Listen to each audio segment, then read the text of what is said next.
They are powerful and intelligent predators, yet killer whales are, above all, families. Families that hunt and play and travel together. Take a look into the hidden lives of creatures that rule like lords over one of the richest ocean wilds on Earth.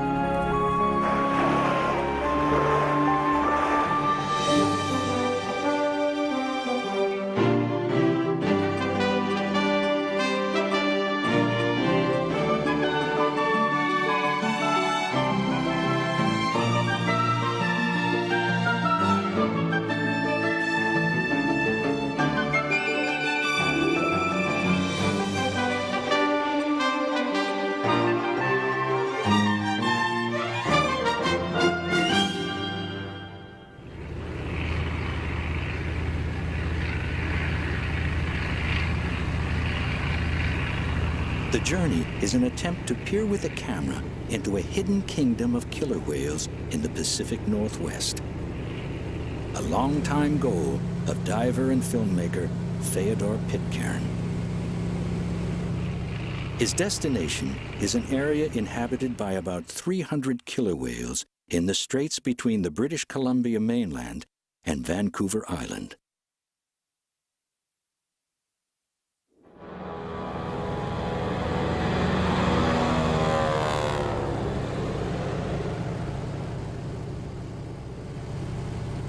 Traveling to film the unseen events of ocean life is a kind of continuing pilgrimage for Pitcairn.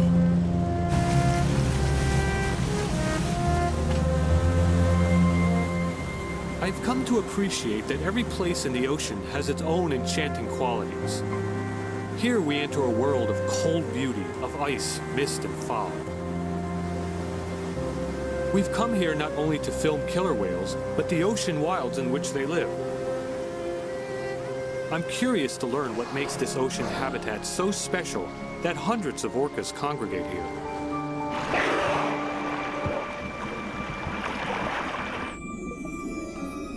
To humans, the ocean here is unbearably cold. I must protect myself from its sting by wearing a dry suit that seals out the frigid water. Sometimes I can see only a few feet away through the murk of plankton and other particles. Powerful currents often buffet me about.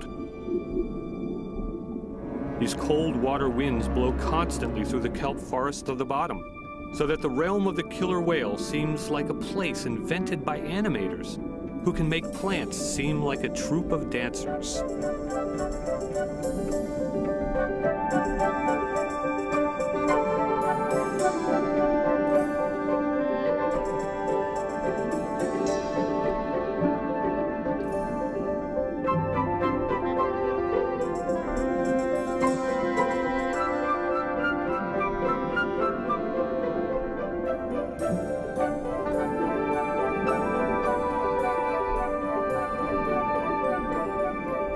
Amid the swirling cold currents, life abounds. Everywhere I point the camera, there is something looking back at me. Any shadowy corner can hold a surprise.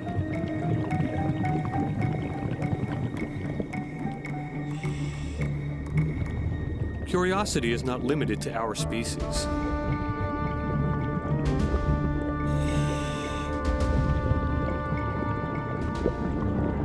Sensing nothing either familiar or edible, the octopus puts up his guard. Which, for the most intelligent of all mollusks, means transforming its smooth body into a facade of menace.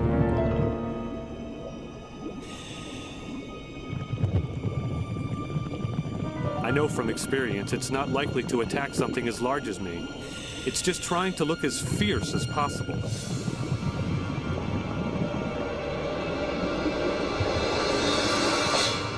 When I don't appear terrified, it's time to leave.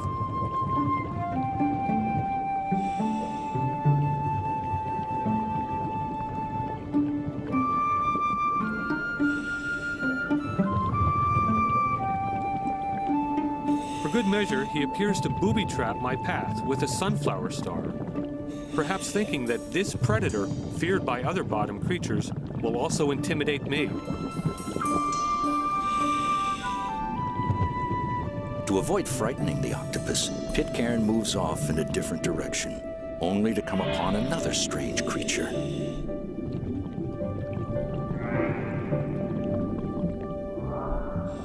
It looks like a snake with the head of an old man.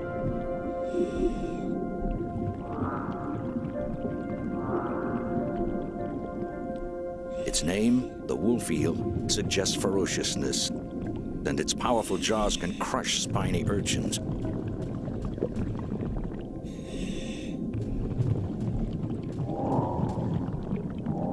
But like the octopus, it's not inclined to attack a human.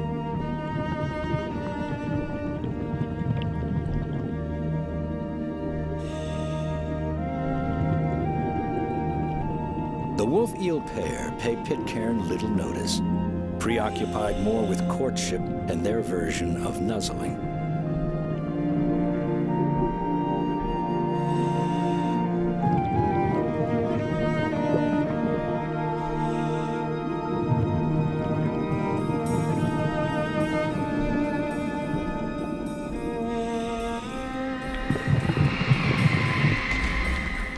The dive is interrupted suddenly by a reminder that Pitcairn is in the home waters of killer whales,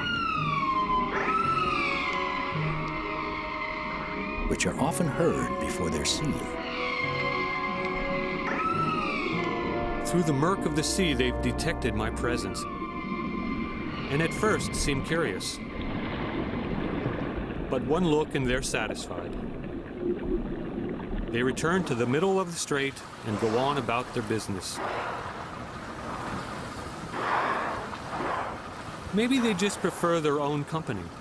They're almost always seen in groups and rarely linger near a diver like me, which makes it difficult to observe their daily lives. Maybe this group is moving from one good fishing area to the next. They're so skillful in hunting fish that they seem to have ample time simply to relax and to do very little at all.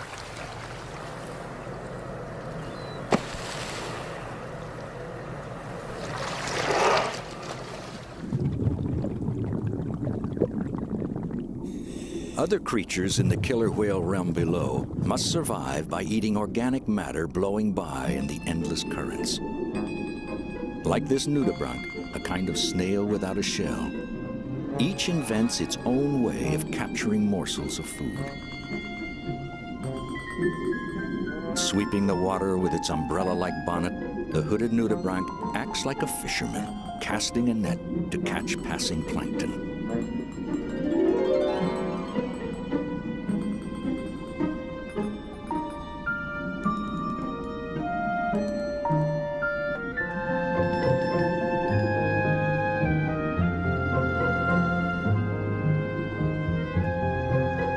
The sea pen simply stands in the current, allowing bits of food to lodge in its plume-like body.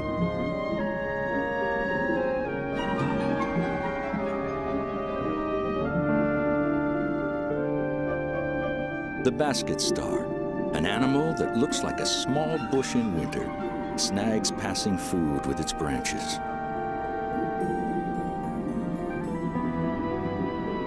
Barnacles scoop through the water with their feathery back legs and eat whatever they catch.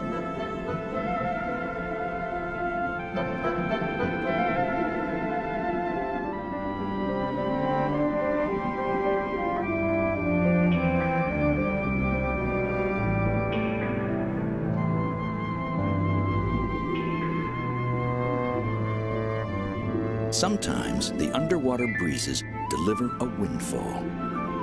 The jellyfish can rise and descend by pulsing, but its direction through the sea is determined mostly by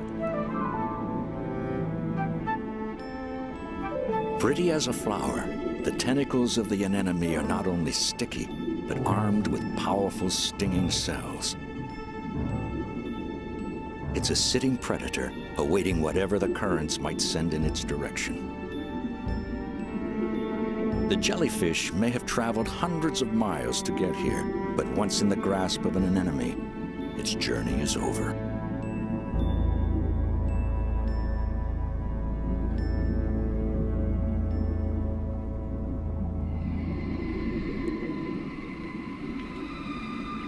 Killer whales are not the only formidable creatures here, but through size and intelligence, they dominate this undersea world, as strikingly as humans do the land.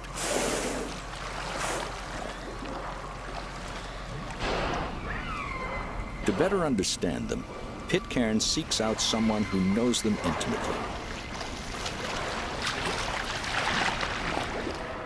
Biologist John Ford spends his entire professional life watching and pondering the culture of killer whales, or orcas. He has done so since the early 70s, like an anthropologist studying an ocean tribe. Few know them as well, or have made so many discoveries about their way of life. We left with whales last night around 5:30, way down at the east end of Craycroft Island. They very likely carried on, I guess. Day after day, he observes, records, photographs, accumulating over decades a catalog that identifies not only individual whales, but entire family trees.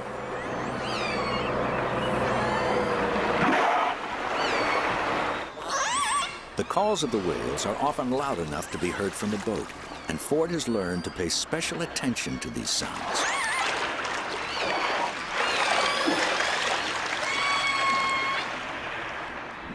Studying underwater recordings, Ford was among the first to recognize that killer whales communicate in dialects, distinctive to each family group or pod. An individual's family heritage can be determined from the unique calls it makes.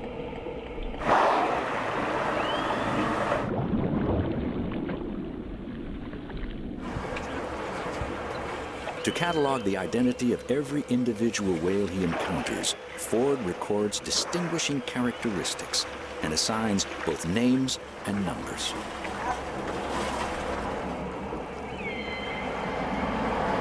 Day 37 and 46, they're two brothers just swimming together, just relaxing with a belly full of chum salmon and enjoying themselves and enjoying this boat. You never know how close they want to get. For all the years of observation, researchers like Ford are still baffled by a great deal of killer whale behavior.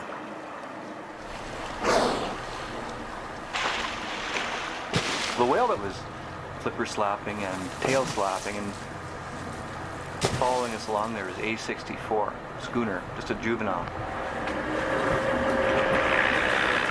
We're not really sure what whales are doing when they make those kind of behaviors because it depends on the context, and it's always kind of a curious thing to me when all the rest of the whales in the area are just going about their business, and one individual like that one seems agitated or worked up about something and displays these kind of things over and over again for sometimes hours at a time.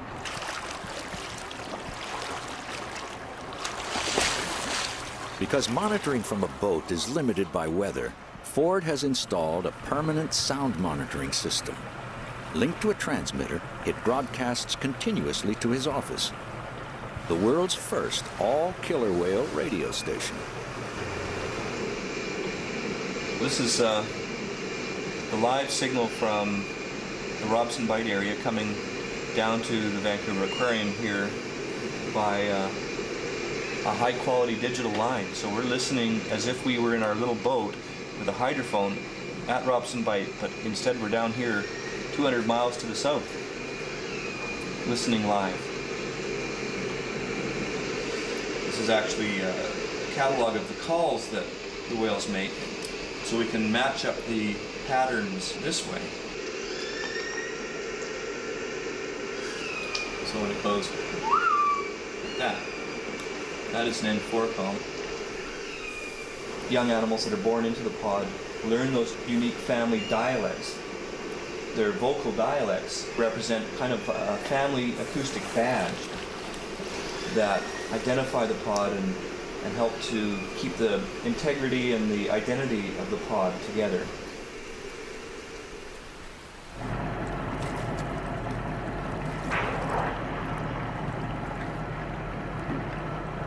My goal is to film them underwater in their own fluid realm. To try to convey how the world looks and feels to them.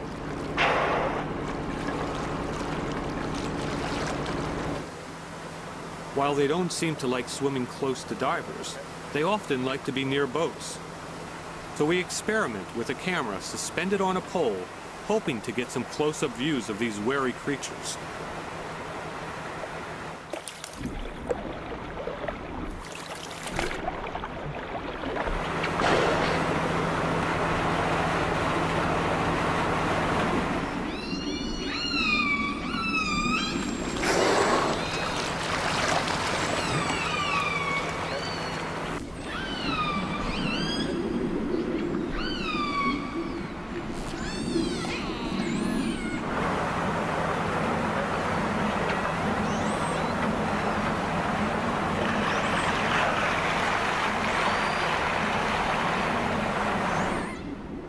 We get a few tantalizing glimpses through the murk, but not everything we hoped for. We'll have to find a location where they're more at ease and devise a way to place our camera in their world without attracting their attention and suspicion.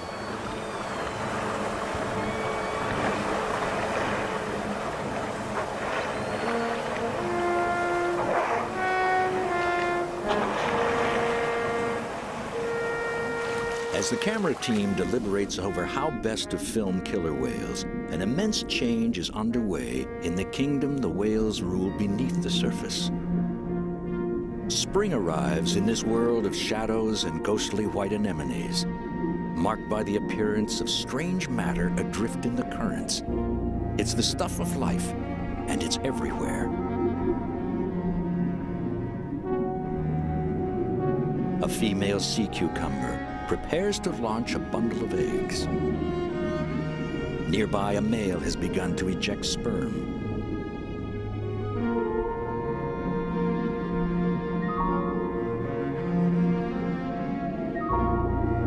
Conception among most bottom dwellers occurs not through intimacy with a mate, but by blindly discharging the elements of new life into the passing currents. The drifting eggs or sperm of each individual will mix with other reproductive cells in a moment of fertilization. The ocean itself is the womb.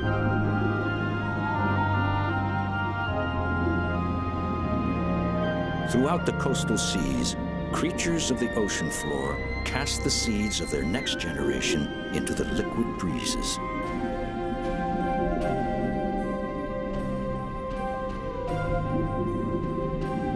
Turning the ocean into a soup of reproductive matter.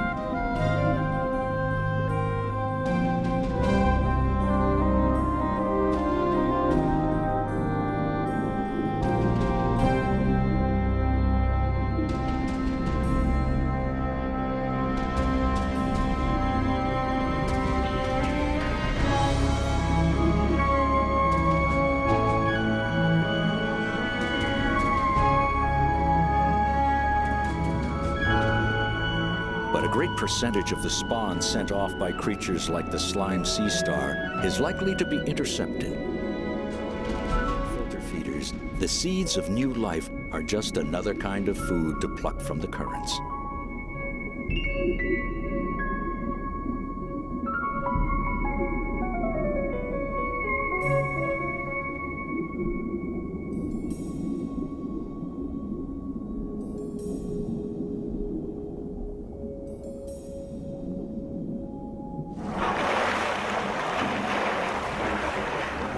Though killer whales are mostly just observers, their world explodes each March with a rush of predators.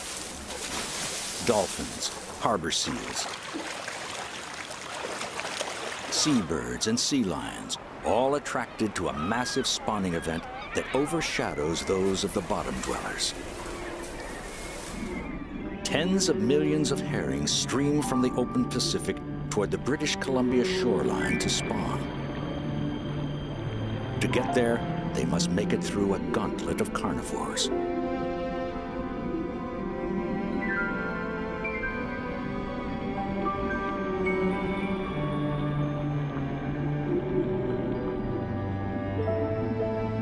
Panicked by the appearance of predators, each fish seeks safety in the middle of the school, producing what looks like a giant silver organism, trying desperately to find a safe path to its spawning grounds.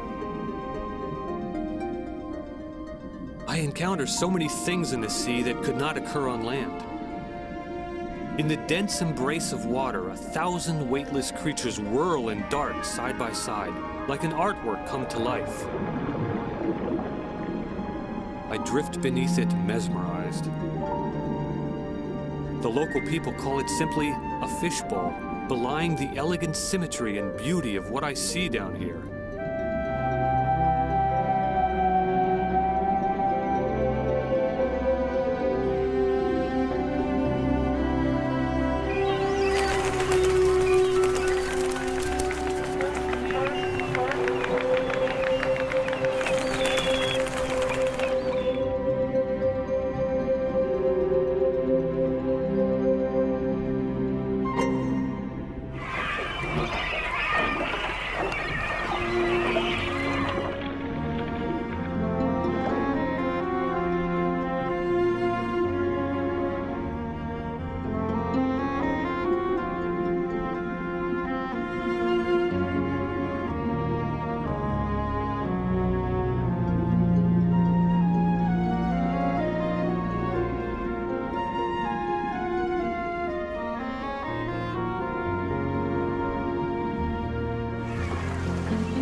The relentless attacks by birds, sea mammals, and larger fish continue, but the herring are unable to turn seaward and flee.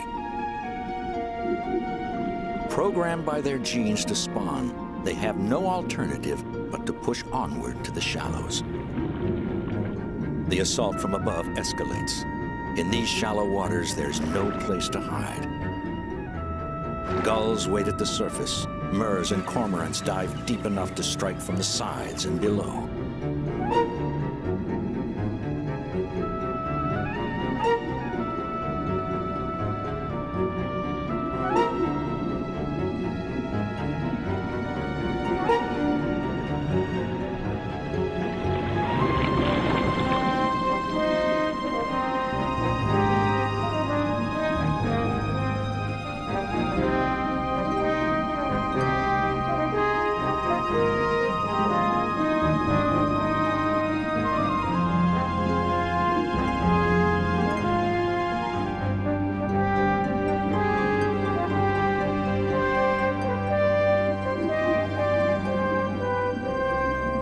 For a time, the annual herring frenzy so dominates life along the coast that it attracts even migratory gray whales into the realm of the killer whales.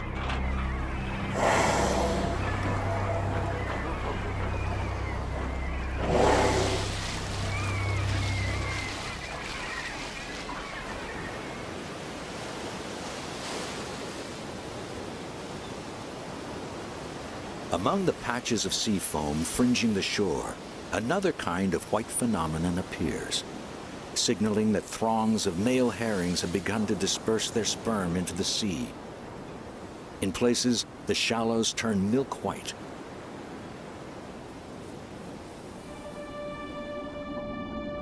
The release of these clouds of sperm, or milt, triggers a reproductive frenzy. The females try to press their eggs into the milk deposited by the males on the bottom. All the while, the milk drifts upward in such volume that vision becomes difficult.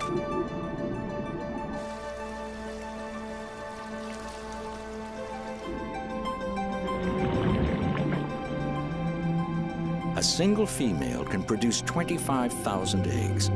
The result is an undersea blizzard of almost incomprehensible proportions. Sticky white herring eggs encrust virtually every surface of the shallows, from eelgrass and rocks to crab shells. Nearly all of the eggs will be lost to predators and the whims of the sea. But if only 1 in every 5,000 produces an adult, the herring population will be sustained. For gulls, the appearance of herring means a season of plenty. Each receding tide uncovers a feast of eggs. There is such a profusion of nourishment that the gray whales come all the way into the shallows to partake.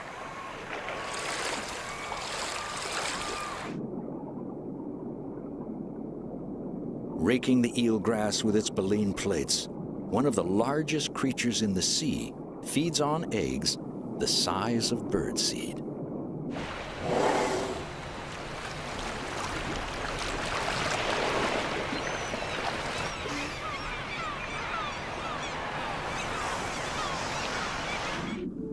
Though most of the herring return to deeper waters, some die of wounds or stress.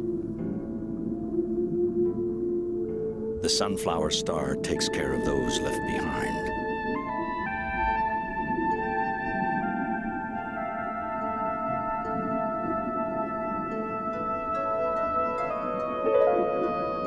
Oddities appear underwater during the herring spawning. A hemlock tree seems to grow from the bottom of the sea. Observing the annual herring feast over centuries, native peoples sought ways of exploiting it for human food.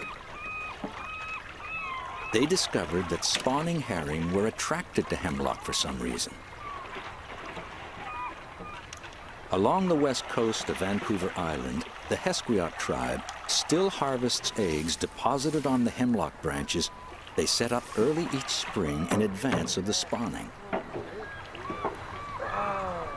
Like their ancestors, present-day Hesquiots treasure the herring caviar as a delicacy. It's purely for tribal consumption.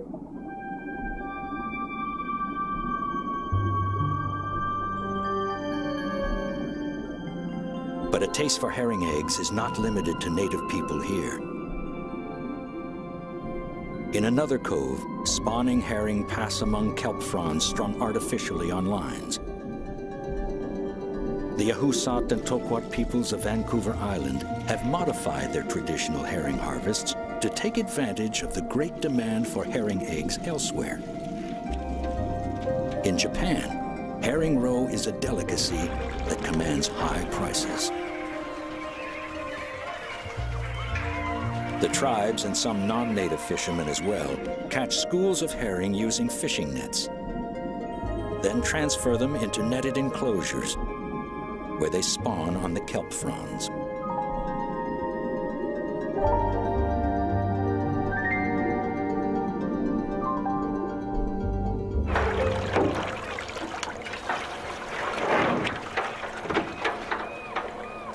The captive herring school attracts non-human harvesters as well.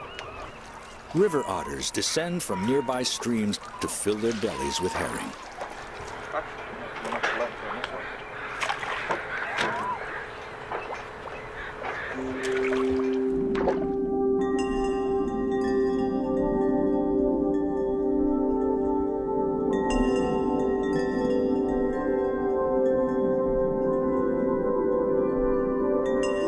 Working under commercial licenses, each year the two native tribes can each collect as much as 40 tons of eggs on kelp.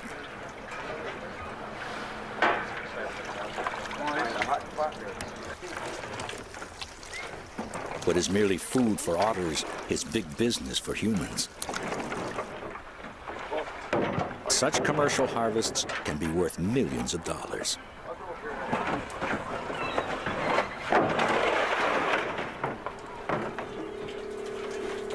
Egg-laden kelp fronds are salted, packed, and shipped by air to Japan today. Though the industry arose in the 1970s, such trading actually began a century ago, when Japanese entrepreneurs obtained herring eggs from tribes farther north along the coast and sailed with them all the way across the Pacific. Yet the commercialism is mixed with an ancient respect for the cycles of nature. When the harvest ends, the nets walling the enclosure are opened, permitting the herring to escape, in the hope they will return and spawn again next spring.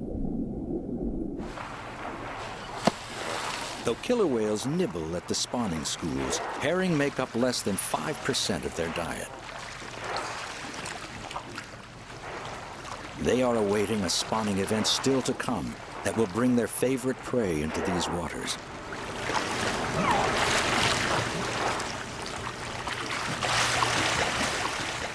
Yet as the killer whales mark time, the greatest exploitation of the herring is about to begin.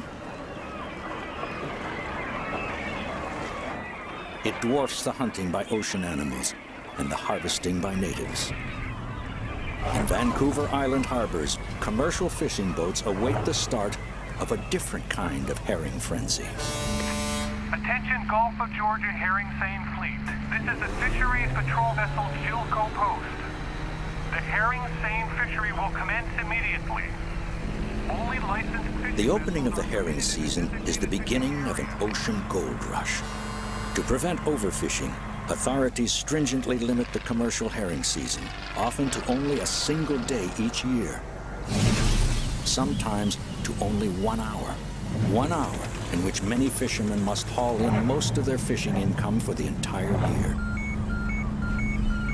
So valuable is the fishery that luck can bring boat owners a near fortune in a day, and failure can mean bankruptcy. It's a high-stakes drama in which not a second can be lost.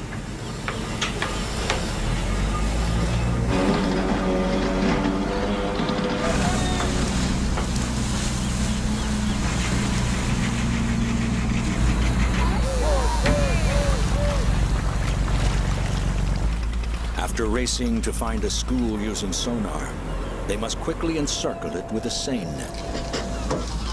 Then draw the net tight, often catching more than herring.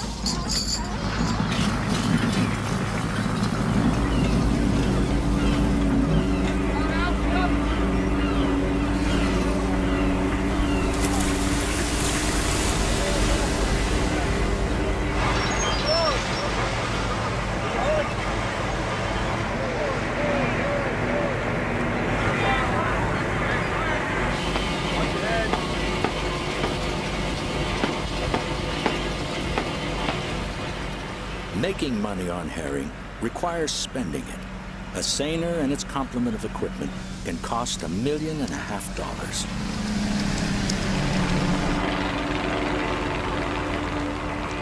But depending on luck and skill, in their brief window of opportunity, they may pull in anywhere from 20 to 200 tons of herring.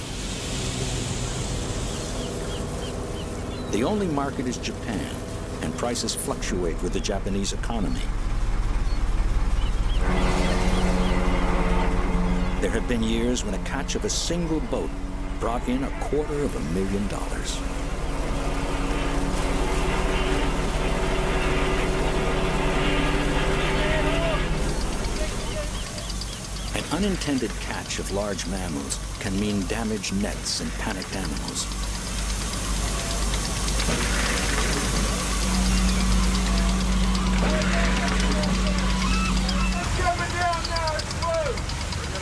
The fishermen give the sea lions every opportunity to escape.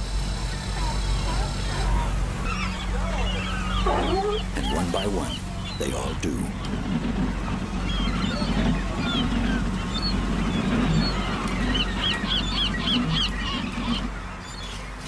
Herring return to the same waters each year to spawn. If too many are caught, those waters will be barren in future years.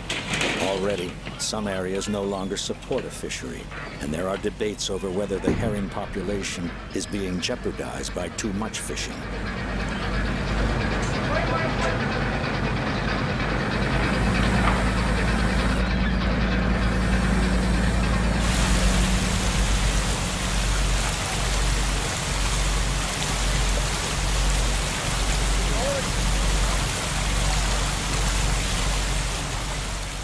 So intense is the rush to haul in fish, captains can imperil both their boats and crews by overloading.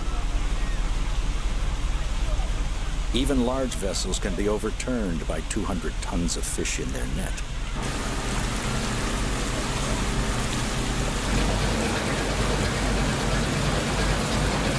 The catch of herring for their eggs is one of the main drivers of British Columbia's fishing economy. But unlike the harvests by marine animals and native tribes, no herring survive to return to the sea. The eggs will be taken from dead females for sale to Japan. The tons of remaining herring carcasses will be sold not as human food, but for the most part as fertilizer.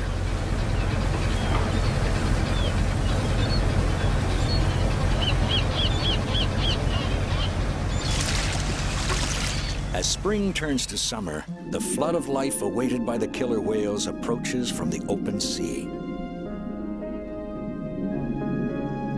Salmon by the millions in wave after wave.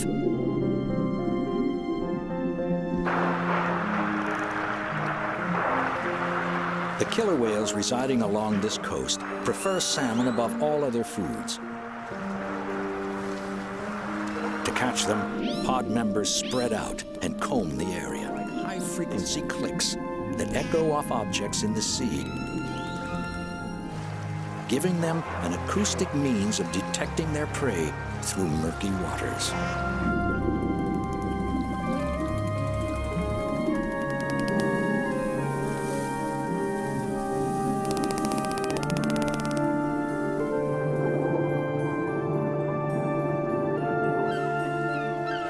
Through summer and into fall, those salmon that survive seek out their natal streams and begin a difficult journey against currents and rapids.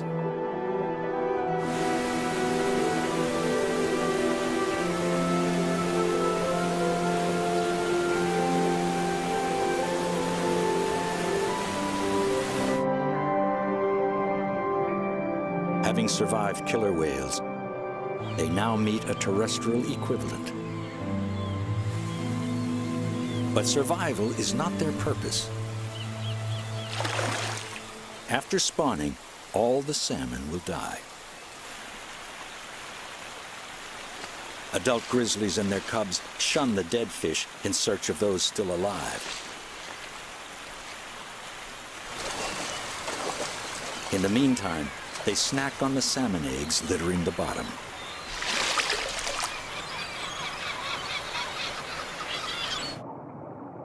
When more salmon arrive, the bears feast relentlessly. Grizzlies face a deadline as fall approaches. To survive the long sleep of winter, they must pack on as much fat as possible.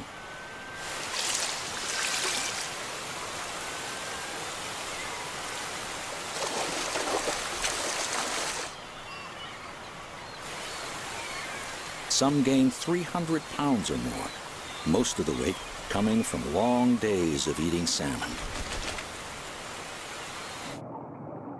It can be both filling and exhausting.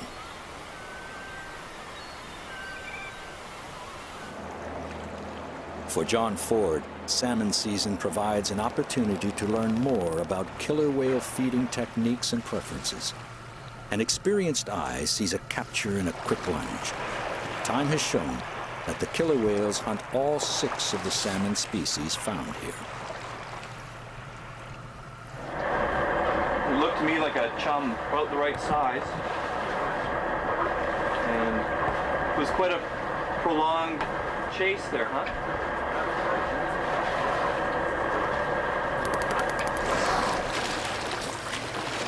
We saw him take a chum salmon, very likely. There's a big run of chum salmon coming through the strait today, and we managed to get a scale sample from that kill. Oh, that's a bit of silver, yeah. Sometimes you get little bits of pigmented. And we'll be able to identify what species it is from the unique quality of the scale.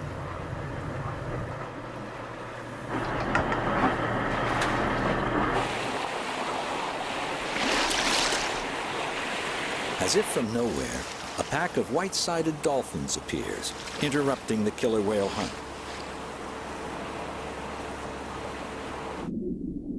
The dolphins rocket about, bothering the whales like a gang of rowdy youngsters. It's an odd mingling of two marine mammals, but Ford sees it often. Those dolphins like to pester the whales.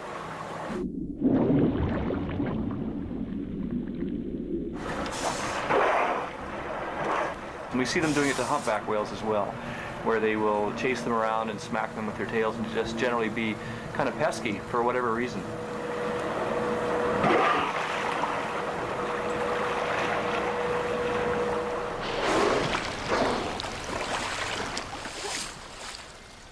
Suddenly and inexplicably, the dolphin pack disappears.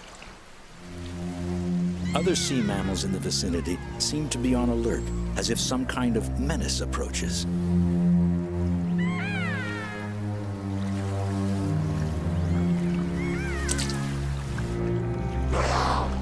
The menace is real.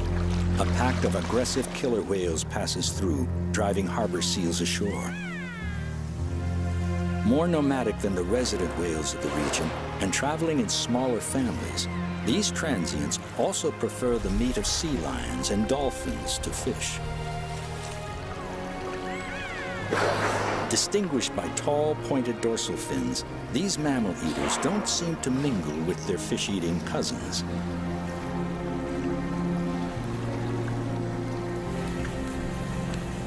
Evidence of the often violent ways of transients can be graphic. Biologist Kathy Heisey examines the body of a dead dolphin found at sea by a boater. Like the pack that interrupted the hunt, it's a white-sided dolphin. I can tell you for certain that it was killed by a killer whale, just judging by the teeth rake marks on its body.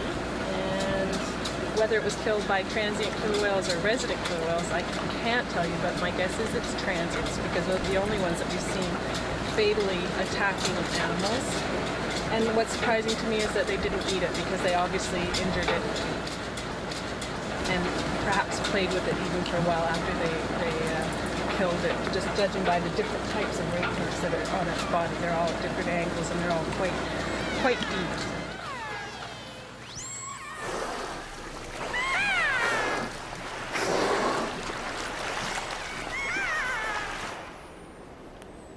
Until the early 1970s, the realm of killer whales in British Columbia lay mostly beyond the interests of humanity.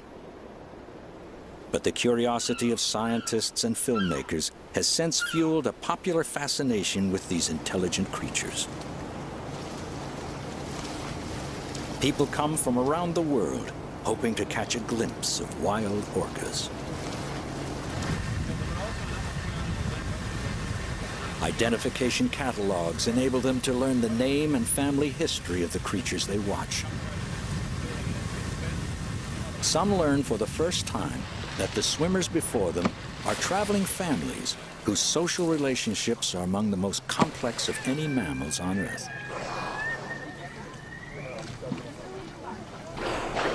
A family like this is led by a mother, and as long as she lives.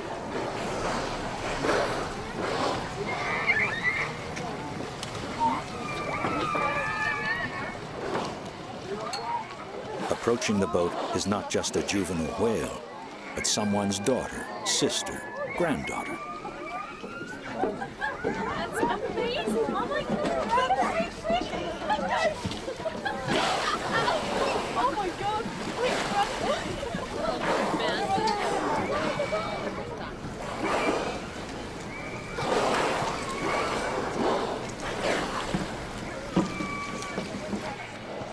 But no matter how close observers get, they see only that tiny fraction of a killer whale's existence that takes place in our world of air.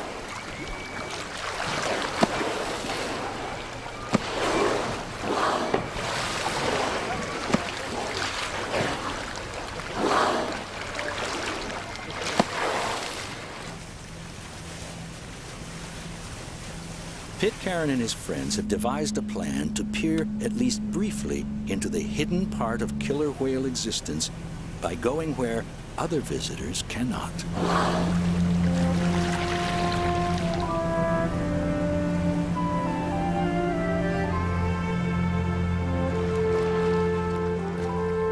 these undisturbed waters, we come upon a family bound somewhere through the morning mist and cold. For a moment, they don't seem like mighty predators. Just a family on a lonely journey.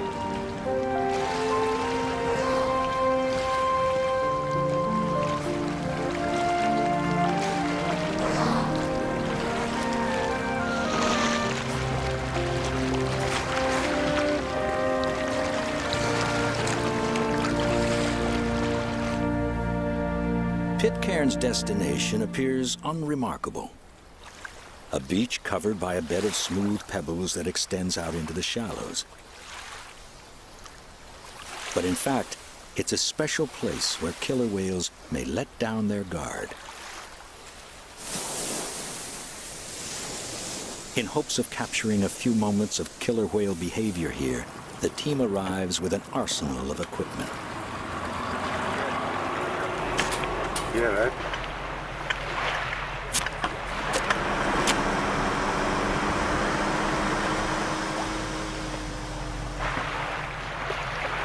Pitcairn and his team have secured special permission to film in this ecological reserve, a whale sanctuary off limits to whale watchers.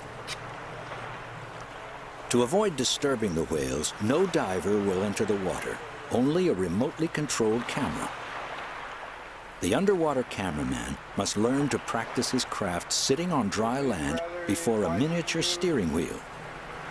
Mr. Orca. The team will set up camp, then wait to see if any whales show up.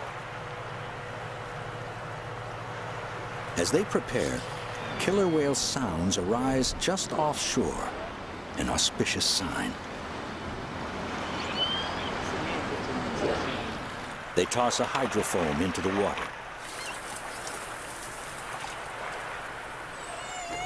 Pitcairn's worry is that the effort will turn out to be a waste of time. This is his second attempt.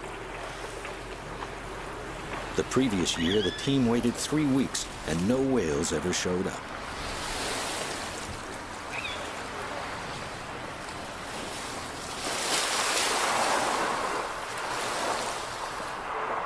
Every precaution has been taken to avoid disrupting killer whale behavior.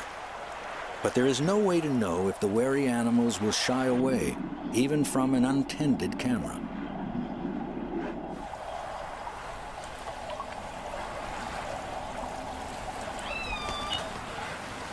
The wait begins.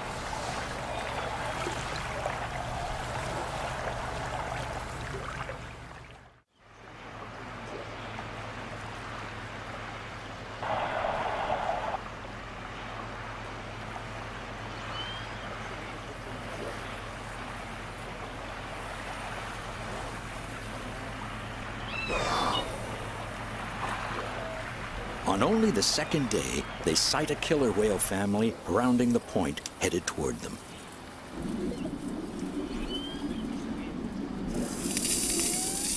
The underwater microphones pick up the raspy sound of a whale scraping against the bottom. The area is called a rubbing beach because killer whales frequently seek it out to rub their bodies against the bed of pebbles. No one is sure why. Their markings show them to be a family well known to scientists in the area. A 52-year-old matriarch named Stripe, her 3 children, and a grandson. The tallest fin belongs to her 28-year-old son, Okisolo, the most enthusiastic among them when it comes to rubbing.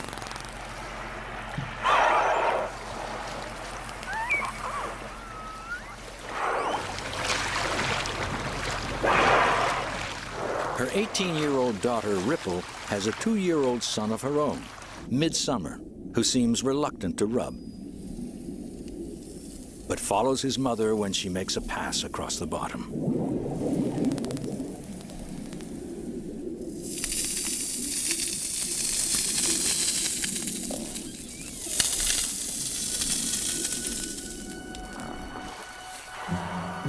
Children at play. Adults enjoying a relaxing swim. It seems the undersea equivalent of a family day at the beach.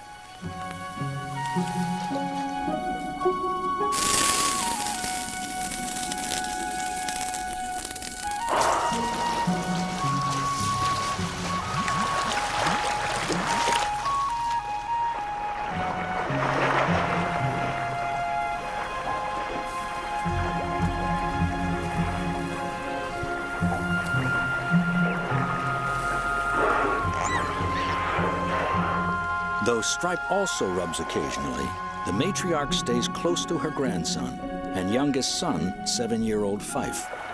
Stripe knows how quickly tragedy can strike.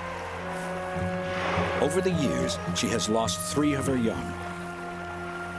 One captured for a marine park, one struck by a ferry, one to unknown causes.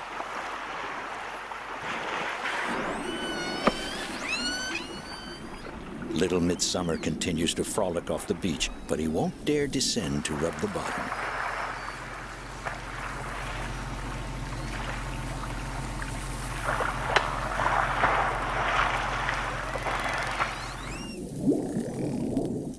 His uncle, on the other hand, can't get enough.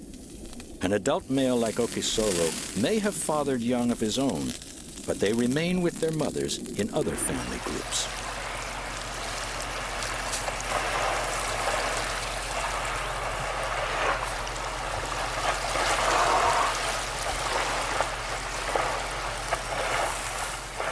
Okisolo will not leave his own mother all of her life.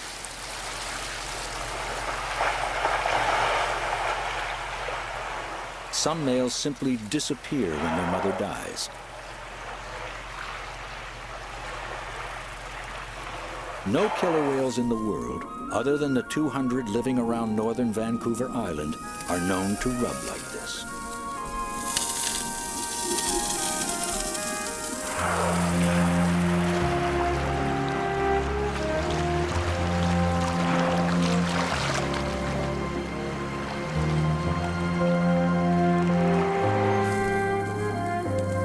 We are as puzzled as other observers. Why do they rub? Some believe it's a way of scraping away parasites. But if so, wouldn't killer whales elsewhere do the same thing? Perhaps we try too hard to find practical explanations for behavior in the wild. Maybe the killer whale families here have simply found a way to have fun, something that just feels good.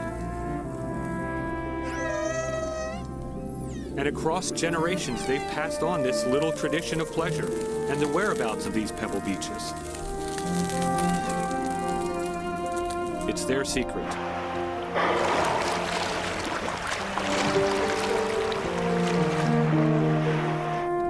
And we're peeking into the place in their world where they can escape the labors of daily survival for an occasional hour of amusement.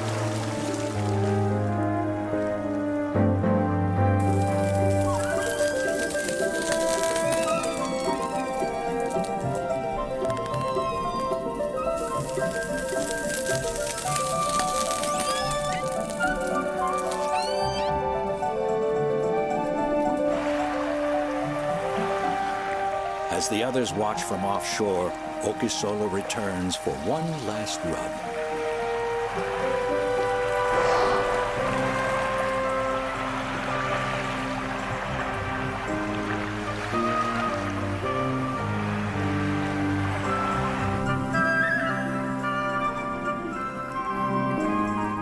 Perhaps inspired by his uncle, little Midsummer finally descends for his first pass over the pebbles, rubbing and blowing bubbles at the same time.